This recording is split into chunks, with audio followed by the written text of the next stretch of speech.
In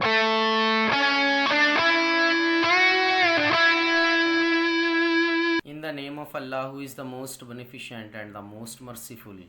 10th class आपके video lesson का आगाज़ कर रहे हैं। एज़ यू नो कि हम डायरेक्ट इनडायरेक्ट की एक्सरसाइजेस कंपोजिशन से कर रहे हैं और आप कंपोजिशन का पेज नंबर 172 आज निकालेंगे।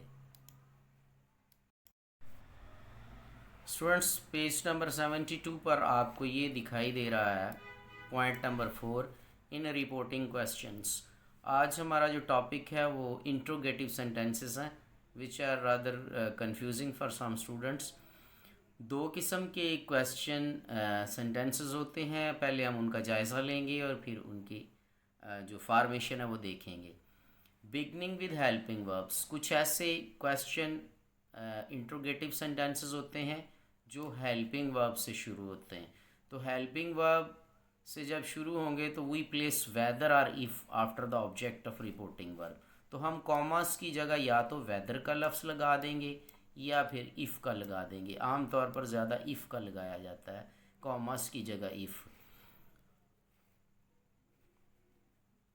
और if the answer to the question is yes और नो, अगर किसी सवाल का जवाब यस और नो में हो तो हम आमतौर पर वेदर लगा देते हैं।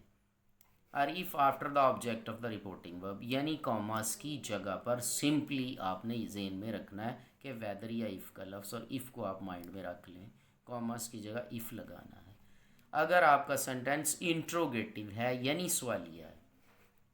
दूसरी किस्म का जो क्वेश्चन वर्ड होता है beginning with an interrogative word, जो कि एक सवालिया लफ्ज़ से शुरू होता है। सवालिया लफ्ज़ कौन से है? वट है या और वाई है या इस तरह के और भी कुछ वर्ड्स होते हैं जो कि क्वेश्चन वर्ड कहलाते हैं। और जब वो आ जाएं तो फिर हमें इस इफ़ की ज़रूरत नहीं होती, बल्कि उसी क्वेश्चन वर्ड को हम कॉमर्स की जगह प्लेस कर देते हैं।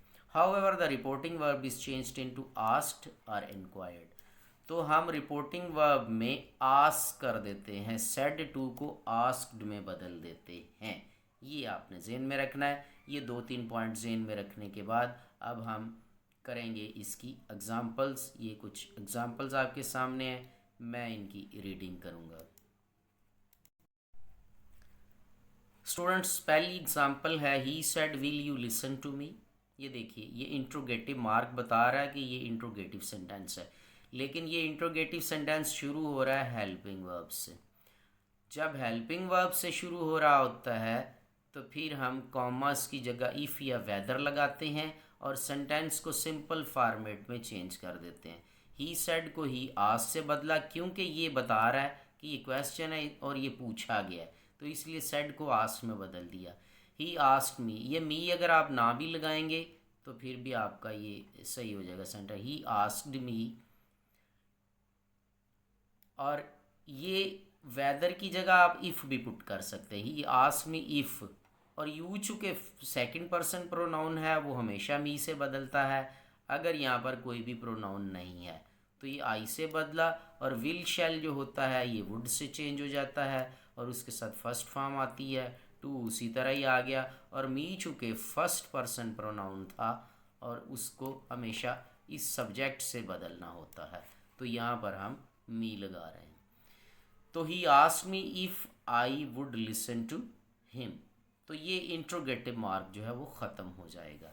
नेक्स्ट एग्जांपल है she said are you going to Lahore today. She asked me, ये मी ना भी लगाएं तो आपका सेंटेंस ठीक होगा। शी आस्क्ड मी वेदर, या इफ़ लगा लें आप, नो प्रॉब्लम। इफ़ और यू जो है वो आई से बदला, वाजवार जो है वो इज़ आर एम जो है वो वाजवार से बदल जाता है। गोइंग टू लाहौर, टुडे जो होता है वो दैट डे में चेंज हो जाता है। तो ये वेदर की जगह आप इफ़ लगा सकते हैं, ये आप माइंड में रखिएगा। और यहाँ चूँकि ऑब्जेक्ट नहीं है तो मी लगा दिया, अगर ना भी लगाएंगे तो ऐसे भी हो सकता है कि she asked if I was going to Lahore that day, तो ऐसे भी ये सेंटेंस क्लियर हो जाएगा। He said do you agree with me, he asked me whether, if भी लगा सकते हैं। यू की जगह आ गया आई, और एग्री को एग्रीड में बदल लिया क्योंकि प्रेजेंट टेंस था तो पास्ट में चला गया विद हिम। मी चूँकि फर्स्ट पर्सन था, ही से बदला तो हिम हो गया।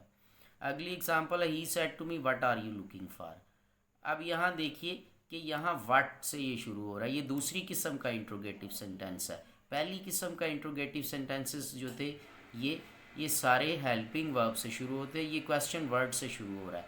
तो यहाँ हम ना इफ लगाएंगे ना whether. She asked me what, उसी तरह व्हाट नीचे आ गया, इफ लगाने की ज़रूरत नहीं है, ना ही वेदर। और यू की जगह आ गया आई, और is are am was verb में बदल जाता है, और लुकिंग फॉर। यहाँ आपने ये चीज़ ध्यान में इन सेंटेंसेस के लिए रखनी है कि जब आप इनडायरेक्ट स्पीच में चेंज करते हैं तो सेंटेंस सिंप्लीफाई हो जाता है और वो क्वेश्चन नहीं रहता, हेल्पिंग वर्ब को आगे सब्जेक्ट के बाद ट्रांसफ़र कर देते हैं। और आप देख रहे हैं कि जब इनडायरेक्ट होता है तो ये क्वेश्चन मार्क ख़त्म होता जा रहा है। ये इसीलिए ख़त्म हो रहा है कि अब ये क्वेश्चन नहीं रहा बल्कि सिंप्लीफाई हो गया है। क्वेश्चन जो सेंटेंस होता है वो अगर इनडायरेक्ट में उसे करना हो तो फिर क्वेश्चन वो नहीं रहता और उसका वो जो क्वेश्चन मार्क है वो ख़त्म कर दिया जाता है। She said where do you live. She inquired of them, अगर आप इंक्वायर्ड ऑफ देम ना भी लिखना चाहे तो शी आस्क्ड देम भी लिख सकते हैं, या she asked where they lived. You जो है आई से बदला तो या आई भी आप लिख सकते हैं, वेयर आई लिव्ड भी ये हो सकता है, क्योंकि अगर पिछले रूल के मुताबिक हम चलें तो यू हमेशा आई या मी से चेंज होता है, तो या आई लिव्ड भी हो सकता है। She asked where I lived, ये सिंपली इस तरह से भी किया जा सकता है और जिस तरह यहाँ किया हुआ वैसे भी ठीक है। He said how many chapters have you done already. She inquired of him, ये शी ही आस्क्ड हिम भी कर सकते हैं आप, he asked him how many chapters. He, you को उसने इससे बदल दिया, अगर आप आई से बदलेंगे तब भी ठीक होगा। और हैज़ हैव आपको पता है हैड में बदल जाता है, डन और ऑलरेडी को हम बदल देते हैं दैट टाइम से। तो ये इसकी एग्जांपल्स थी जो हमने की हैं। आगे आपने क्या करना है कि इस एक्सरसाइज को आपने खुद करना है, ये आपको मैं पहले करवा चुका हुआ हूँ, इसलिए आप इस एक्सरसाइज को खुद करेंगे। दोनों किस्म के इसके अंदर सेंटेंस हैं और ये 20 सेंटेंस की एक्सरसाइज है जो रिटन आप करेंगे और मुझे चेक करवाएंगे। यही आज का आपका लेसन था।